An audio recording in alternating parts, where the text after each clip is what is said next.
Well, good morning, everyone, and welcome to the forum this month. Right now, you can start sending in your guesses for the Where is the Mayor contest, and you can send those in to forum@cityofguthrie.com. You can also start sending in your questions at forum@cityofguthrie.com. Send in anything you'd like to know, send it to us, and then later on in the program, we'll start answering some of those. Well, today I wanted to talk a little bit about severe weather. Guthrie is no stranger to severe weather. I think in the last couple of years we've had floods, we've had snowstorms, we've had earthquakes, we've had drought, we've had the hottest summer on record. We've also had tornadoes. And this is something that's a topic that we unfortunately have to talk about every year about this time, and that's the probability that there will be tornadoes or some tornado-related activity. We even had kind of a near miss in Guthrie a few weeks ago that one came very close to town, and a lot of you guys may have noticed that during that the storm sirens were going off. And so that's something I want to talk about a little bit, talk about notification of severe weather, talk about the planning for families and how you can keep yourself safe. Because one of the things that Guthrie, like most communities, there's not a public shelter here. And again, this isn't unique to us. There's a lot of issues with public shelters, including the safety of people trying to get to them, so it's not something that we have here. So it's important that everyone have kind of an individual plan of how you and your family would respond in the case of a tornado warning. So let's go back to the tornado sirens. Like I said, a few weeks ago, when we had some severe weather, a tornado warning was issued and the sirens started to go off. And what triggers these sirens is if there's a tornado warning issued by the National Weather Service for our area, or if a tornado is spotted on the ground by someone that we have out in the field. That's when the sirens will go off. And once those went off, we got a few questions, we got a few calls from folks saying, I didn't hear the sirens in my house, or the sirens didn't wake me up. What can I do? And I just want to let everyone know that that is not their intent. Their intent, that's not what the tornado sirens here locally are designed for. It's not what the outdoor tornado sirens are designed for anywhere. Those are actually outdoor notification devices, and their purpose is to alert people who may be outdoors, alert them of a severe weather event so that they know to take cover. So this is something that's very important to know, that those aren't designed to wake you up and notify you inside your house. We do, put a lot of faith in those sirens, because it is important to have, the people who may be outdoors, have them aware that they need to take cover. And we test those sirens monthly, and we do have battery backups on each of them. So what can we do to get a little bit better notification for you and your family?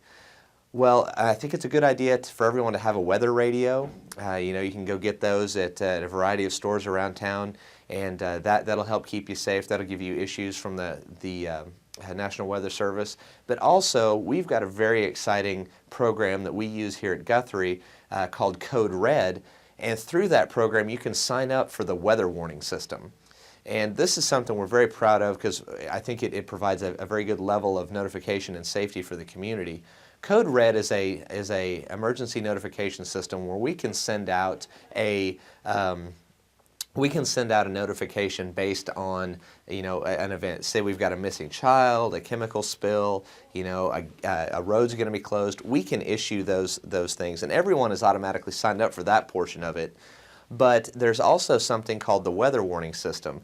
If you go on our website online at cityofguthrie.com, you can click on the Code Red icon and go through, create yourself an account, and opt into this weather warning system. And this system allows you to choose if you want to be notified in the event of a tornado warning, a thunderstorm warning, or a flood warning. You can choose any combination of the three of those, and it's a really good event. And I want to pause for a second and just take the opportunity to show a short video of how this system works. Code Red Weather Warning uses sophisticated technology to provide the fastest and most accurate severe weather notification product available. Within moments after the National Weather Service issues a severe weather bulletin, Code Red Weather Warning storm-based technology begins alerting subscribers within the projected path of the storm by delivering a pre-recorded warning call. The National Weather Service tracks and predicts severe weather across the country 24 hours a day. Whenever dangerous conditions exist, NOAA provides severe weather warnings over their satellite network. Once issued, these warnings are then retransmitted by television and radio stations, weather radios, and sirens, which require human involvement. Code Red Weather Warning is different. As an automated system that is continuously monitoring NOAA's satellite network, there is no transmission delay. When a bulletin is issued, a Code Red Weather Warning call is launched, and as a result often arrives faster than any other type of warning. By interpreting the latitude and longitude coordinates for the storm's current and projected positions, Code Red Weather Warning targets its alerts to only those subscribers in the path of the storm. Unlike broadcast mediums which may cover areas significantly larger than the actual path of the storm, Code Red Weather Warning is precise in its delivery, eliminating false warnings to those who are not in danger. And because Code Red Weather Warning will ring subscribers' telephones, they do not have to be watching television or listening to the radio to stay informed. Citizens may select the types of warnings they receive and can then expect a phone call when their location falls within the path of the storm. Code Red Weather Warning. When seconds count, count on Code Red.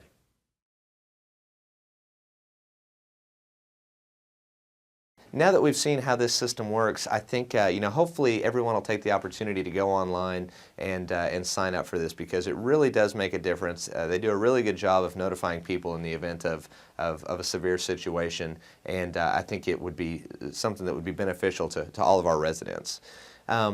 Something else I want to talk about a little bit is in the event of an emergency, say you and your family do go to a storm shelter.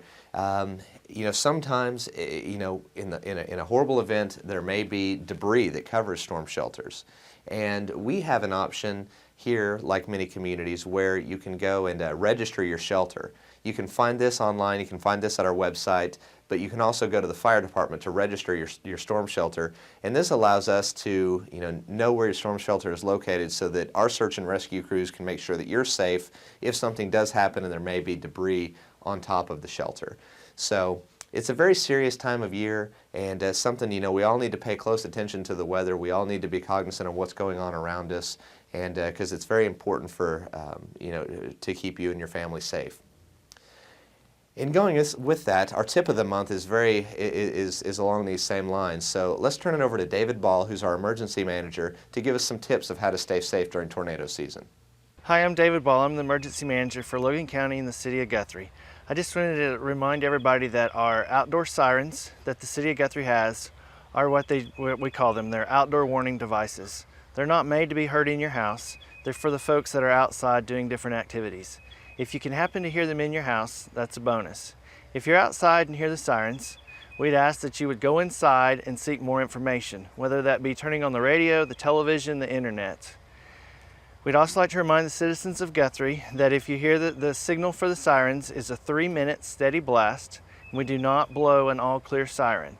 Again, if the sirens go off, we'd like the residents for the city of Guthrie to go inside and seek more information.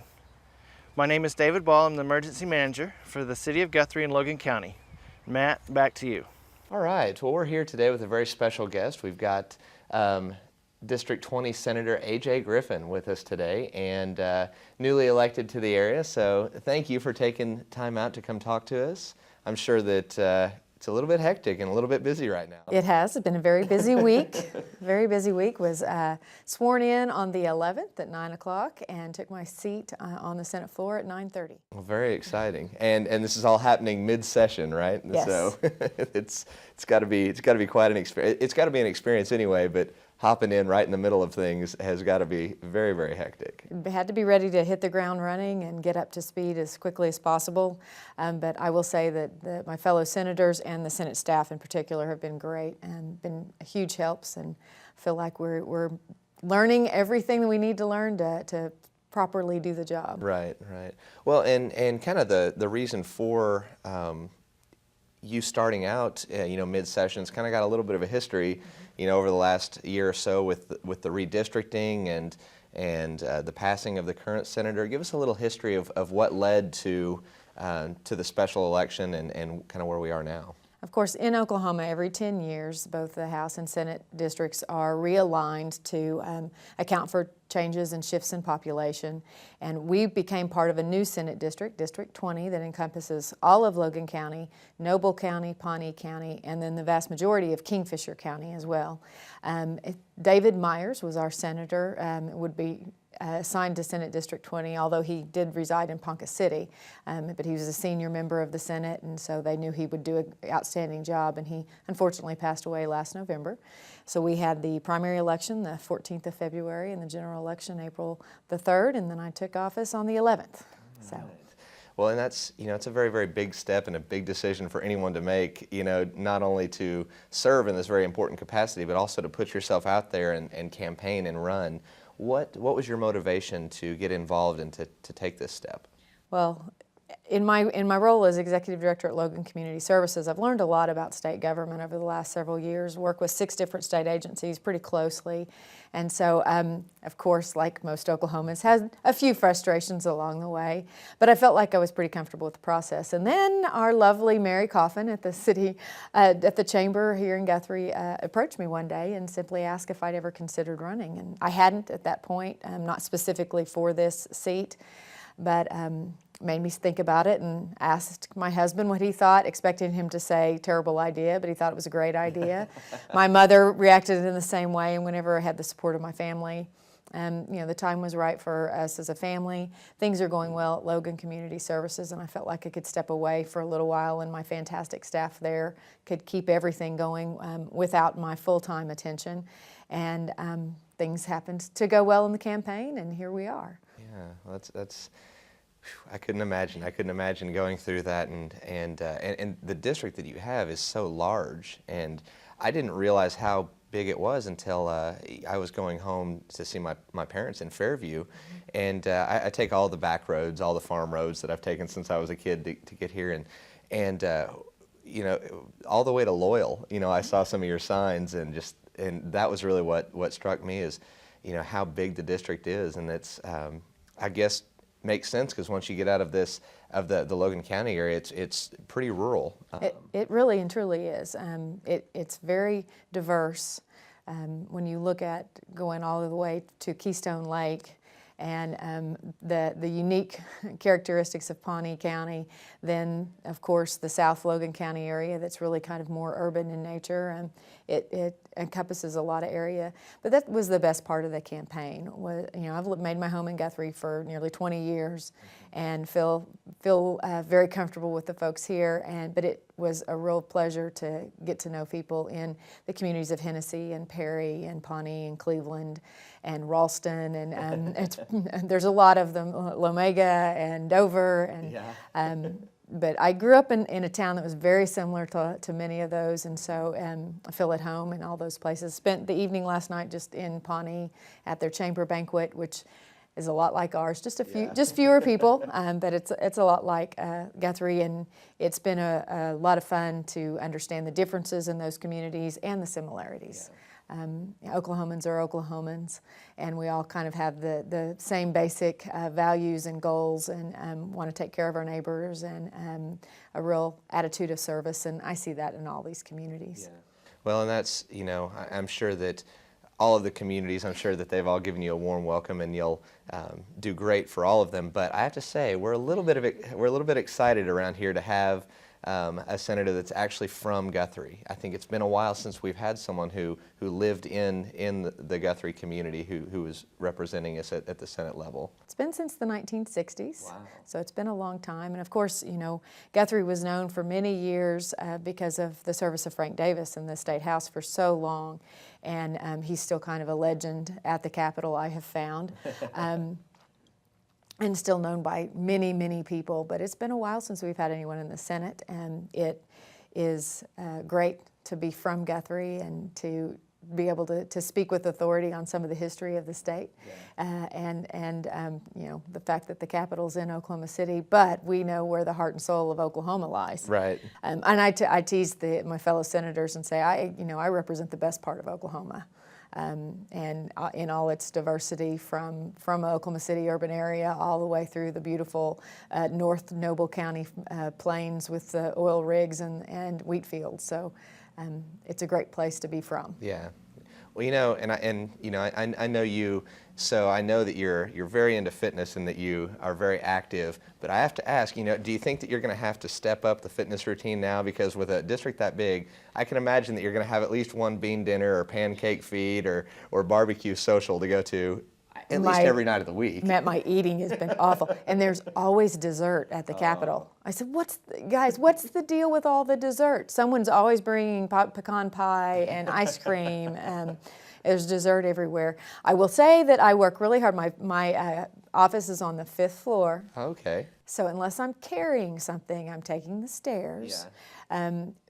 And I know that our governor is looking for some space in the Capitol to put in a gym, Okay.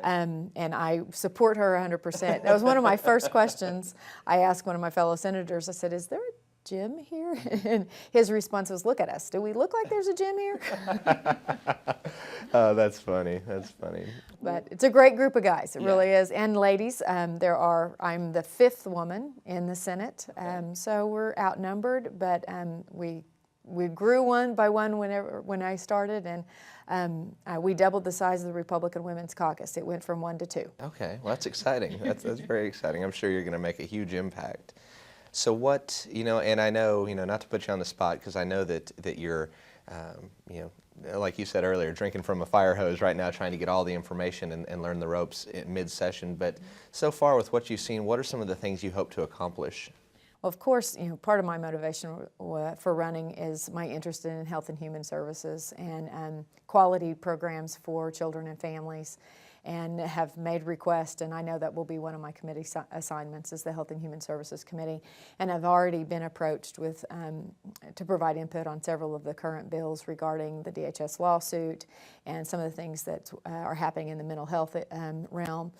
And also, we'll be learning more about energy. The district that I represent has quite a bit of gas and oil production, so we will be involved in that as well and have a lot to learn. I'm fortunate that Senator Kim David, who has helped me quite a bit, is a geologist, and so that's kind of her area of expertise. So she and I will spend some time. I'll pick her brain and learn a little bit about that industry from her, and hopefully, as it grows and spreads a little bit further south and into more oil production in northern Logan County, which is happening now, and it's also growing in the Pawnee County area, which is important in the district. So those are 2 areas so far that we've identified that they're going to put me to work. And I also have an interest in the Public Safety Committee, that having done some of the work that I've done and some of the experiences I've had, I think I have some things to lend to that as well. Sure. And of course, we know that you're going to be a great supporter and an advocate for strong cities and towns, and be very strong on your stance on municipal issues, right? Why, of course, Matt. You would expect nothing less. That's right. When you have as many municipalities in a district as I do, and you're not alone, city managers in Hennessy and Perry have also been calling me about some things. So, of course, we will always, my door's always open to you, Matt. That's right. and to anybody who has something they want help with or need to discuss. The phone has already started ringing with constituents that have issues. And of course, that's part of what we do. Sure. I have a fantastic assistant that has many years of experience, and so she's going to be able to help the citizens at District 20, and probably as well as I can at first. But if anyone who calls and has a problem or an issue, we'll get busy working on it. Yeah. Well, very good. Well, I appreciate you taking the time. I know this is an extremely busy time for you, and not only there, but here around Guthrie. I'm sure everything that you're involved with in the community, with it being 89ers Week, I'm sure you're just busy at all levels. So thank you for your time, and we look forward to you doing great things. I think you're going to really serve the area well, and I'm happy to have you up there. Thanks, Matt. Anytime. And now it's the time that everyone's been waiting for, and that's to find out where's the mayor. Hey, welcome to Where's the Mayor? What a great day in Guthrie. Today, the mayor's hiding out at a place that you all know very, very well. And as I'm talking to you, you may hear some sounds that'll be hints as to where the mayor's at. This structure was finished in 1937, and it ties the west side of Guthrie to the east side of Guthrie, but it's ready to be rebuilt probably in the next 3 years or so, and it's going to be easy for you to know it because you probably went across it going or coming from school over the years. So remember, 1937 is when this structure was built, and it's getting ready to be replaced. Another hint, it's part of a state highway, so really our hands is tied as a city until it gets fixed, but the state has told us that it's on the list and we'll see a difference. Remember, the City Managers Forum on the fourth Thursday of each month at 9:30. That's the time that you will email in to the City Managers Forum.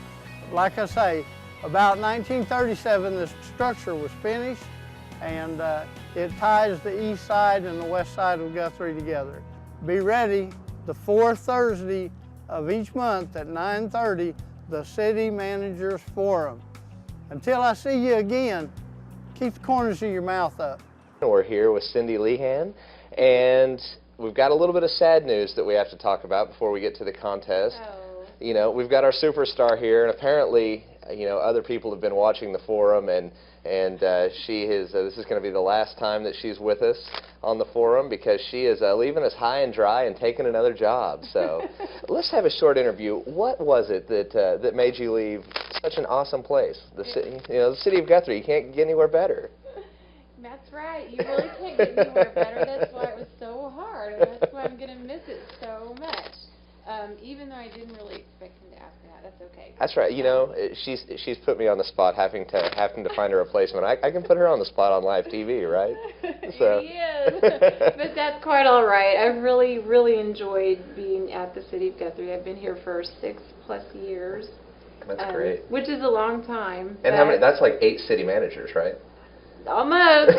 I was told that was one of the things I'll be remembered for, that I outlasted a couple of particular city managers. But I'm still friends with all of them. But no, I am. I had another opportunity presented to me, and it just got so good I couldn't say no to it. Yeah, so well, I will be going on we certainly hate to see you go, and I'm sure everyone out there who's been used to seeing you every month and helping them win their prizes, I'm sure everyone's going to miss you greatly, but we certainly wish you the best, and we know that you'll do great and you'll be very successful in your next position. Well, thank you. I'll even miss Matt. I know, which is a surprise. Most people are cheering when they get to get away from me. So. I was never supposed to let anybody know that. Oh, I know, but you know. All right, well, we've kept them waiting in anticipation, so tell us, where's the mayor and who is our winner? Okay, if all of you watched the video, it's been on Facebook and GTV20. He did a secret video, and this month the mayor was hiding at the viaduct. That was the secret place. It wasn't really that hard because he was pretty good in his hints that he gave. But we do have a winner. Kim Harris correctly guessed that the mayor was under the viaduct, and that's exactly where he was. So congratulations to Kim. Kim, you're going to win the package from the Victorian Tea Room and Heavenly Cakes. It's a total of $50. And I'll get in touch with you and let you know how you can get your gift certificate. And I will miss giving away all these prizes. That's right. It's going to be, it's been fun to give away prizes provided by our sponsors. And we've always got really generous sponsors. So I definitely want to thank everybody who's been able to sponsor the Mayor's Contest. It was something new that Matt let us do right after he came. And it's been a really great opportunity to give businesses here in the city a little exposure. Yeah, it's been great, and you know, you've been a big part of it and making it what it is. So it's going to be hard to replace all the work that you do. So, well, and you know, I mean, one of the things since the mayor is hiding under the viaduct, that's a question that we get a lot. So before we actually get to our questions, I'll just give a little bit of an update on that. That is, ODOT, the Department of Transportation, does have that in their plan to replace that bridge. And stay tuned, pay attention to the city website, our Facebook page, and some other places, because they are planning on having a public meeting, I think in the near future, in the next couple of weeks actually, up here at City Hall, so that Department of Transportation officials can talk about the project with the public and answer questions that any of you may have, because it's going to be a big project and have a huge impact on our town, but it's something that's greatly needed because that bridge is in pretty bad shape. I'm surprised the mayor was brave enough to stand under the bridge. So, so thankfully it's going to be replaced over the next couple of years. So. All right. Well, do we have any questions for us? Yes, we do have a few questions. Okay. The first question, does the city now offer online payment for our water bills? We do. We do offer online payment, and we actually offer, you can either pay online or you can just receive electronic bills. They don't have to go together, but they can. And you can call our utility office, or you can visit our website for the online utility payments. You know, what we do, which is what's easiest for us, we take our bills electronically, but we use the auto draft feature to pay the bills. We don't actually go in and pay them with our credit card. We just have the auto draft, which is an option. So we've got a lot of different ways that people can pay their utility bills, get their electronic bills. There's no fee to receive your bill electronically. There's no fee for the auto draft. There is a service charge with paying by credit card. That's not something we charge. That's just the cost of the service, the administration of the service that's passed through us and to the customer. But the auto draft and the electronic bills don't have that fee associated with it. But unfortunately, we couldn't find anyone to take the payments for free. So they do charge a nominal fee with that service. Well, that's a great service because you're never late. That's right. I signed up for it. Neighborhood meetings is the next question. If I want to begin a neighborhood watch group or even a group to help us increase the aesthetic quality of our neighborhood, is there someone at the city that can help me? There's not really anyone at the city that can help, but there is a group that the city works very closely with. We work very closely with Neighborhood Solutions, and they actually utilize some office space in City Hall a couple days a week. So if you'd like to come down and talk to Sue DeSharm in that office, she is great about helping neighborhood groups coordinate, and has formed several neighborhood groups across the community which have come together, and they kind of speak as a unified voice on policy issues that may relate to their neighborhood or bring up concerns, meet with the police department, those kind of things. So neighborhood groups are an awesome tool for neighbors to get involved and to help kind of work with the aesthetics and neighborhood watch programs. And I would recommend coming to talk to Sue with Neighborhood Solutions to kind of get that started. Mm-hmm. And there are more and more groups every summer. Absolutely. It's very exciting. You know, it's really exciting. And then, you know, it's really exciting to see kind of the involvement that they have when there's a policy issue on the council agenda that they may be interested in, to see them come as a group and support or speak against an issue, have a spokesperson that talks. It's great to see that community involvement, and the neighborhood groups are a way for that to kind of be facilitated. And that's something we really haven't seen until we started those groups, not to that level. Right, right. Next question, how does the city determine the timing of the lights in the downtown area? Oh, that we'll have to get back with you on. That is something that the lights are, I believe most of them downtown have the underground sensors, so they do sense when cars are there. We don't have any camera-operated systems throughout the community, so I believe most of them are timed with the sensors. But there's not a one-size-fits-all answer to that, because depending on the age of the different street lights, some of them may be on a timer, some of them may have the underground sensors, but I am pretty sure we don't have any in the community that have the cameras, though. So. Well, we don't have any more questions, but I do want to mention that we do have a sponsor already for next month's Where's the Mayor contest. It's a combination package submitted by 3 different businesses: Stables Restaurant, Carol Ann's Boutique, and Sealed with a Kiss. And Wow. It's a huge gift basket full of all kinds of things, a collection of things from all 3 businesses. I believe Stables has a total of $50 worth of free food. Man. There are some gift certificates from Carol Ann's Boutique. Sealed with a Kiss is it's a store in the downtown area that sells yarn and also provides lessons for knitting, and there's a free video in there and a free tote bag and a few other things, and we'll be able to see that in a little while on GTV 20, but that is next month's sponsor. Well, that's exciting. And we don't know yet who will be in this chair helping us out. I may have to ride solo next month. I may have to hold the iPad.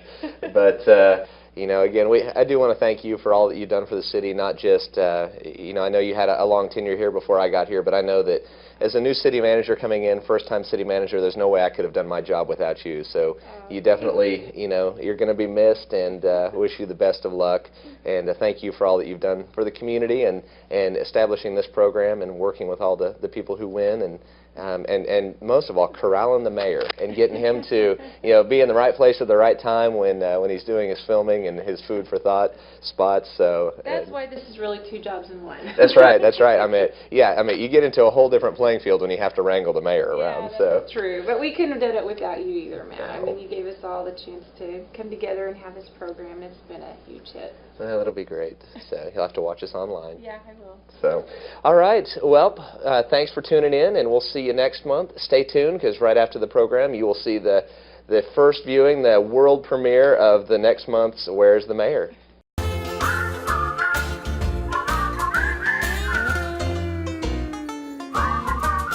Welcome to Where's the Mayor?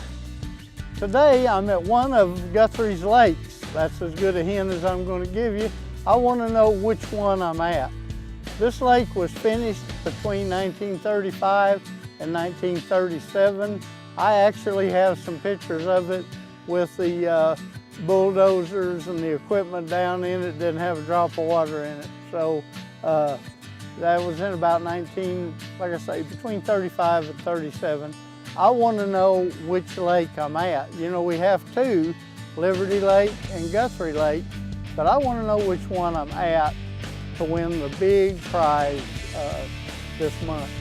So what Guthrie Lake am I at? And it was finished in 1937. So put on your thinking cap. You might be able to see what's behind me that'll give you a hint to which one I'm at. So put on your thinking caps. Be ready for the City Managers Forum on the 4th Thursday of the month at 9:30, and it'll be informative. You'll learn things about Guthrie. It's a time for you to ask questions. Matt does a very good job of making sure that people understand what we're doing and why we're doing it. Sometimes it's too easy to get your exercise jumping to conclusions. So this gives you a real opportunity to find out what the real deal is going on in Guthrie, why we're doing things, how much it costs, and why we ask you to do things. So be ready to make your guess as to where the mayor is to win the prize for this month. We've got from Sealed with a Kiss, it's a knit thing. It's a DVD that tells you how to knit. We have a gift certificate from Stables Restaurant, and it is 2 gift certificates worth $25 each. We've got an insulated lunch bag right here. We've got an insulated bag that you can hold a wine bottle with.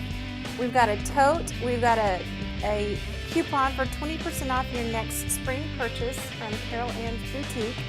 And I was told that we've also got this item, which is beautiful, and what this is if you can tie your shoes, you can get this and figure out how to make a scarf in about 30 seconds. It's Any mayor can make a scarf. Yeah, any mayor can make. I think that this mayor is going to try to knit one, and the next time we film, he's going to show you what he came up with.